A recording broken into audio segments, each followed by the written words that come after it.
All right, imagine you are sitting in the doctor's office and you have just been diagnosed with Lyme disease. So you might be thinking, oh my God, am I going to die? What do I do? What are my treatment options? But as a disease ecologist, what I like to think about is, how did you get infected? So we know if you have Lyme disease, you must have been bitten by a tick carrying the Lyme disease bacteria. And in order for the tick to be carrying the Lyme disease bacteria, that means it must have previously bitten an infected animal. So in California, that typically means that it bit an infected mouse or an infected wood rat. But ticks in California, they really prefer to bite lizards. In what we call cafeteria trials, where you take a tick and you present it with a bunch of different animals that it could feed on, about 95% of the time, they opt for the lizard. But lizards have a protein in their blood that kills the Lyme disease bacteria. Meaning if a tick bites a lizard, there's a 0% chance that it gets infected.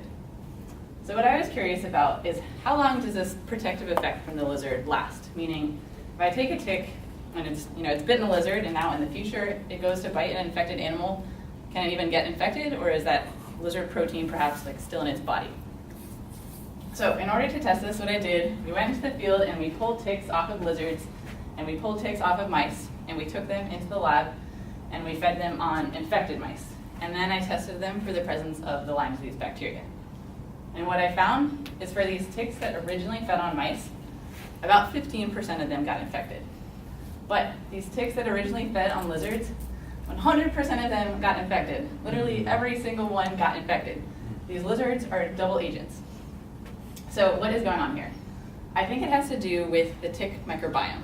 And by that, I'm referring to the internal community of microbes, meaning bacteria, viruses, protists, etc., living inside the tick. And so what we see is that ticks that feed on lizards, they have a much more sparse microbiome.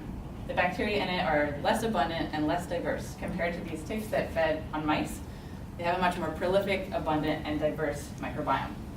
So it's as if the Lyme disease bacteria is coming in and it encounters a tick with a microbiome that looks like this, and it's like, oh man, there's not a lot of space. Where do I go? All the nutrients are used up. I'm out of here.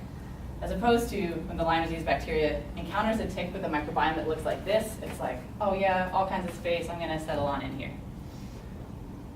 All right, so that's probably an oversimplification, and we're doing research now to understand better mechanistically what is going on there. But what we do know is that these lizards, despite having this protein in their blood that kills the Lyme disease bacteria, they're also doing something that is making ticks more readily infected in the future.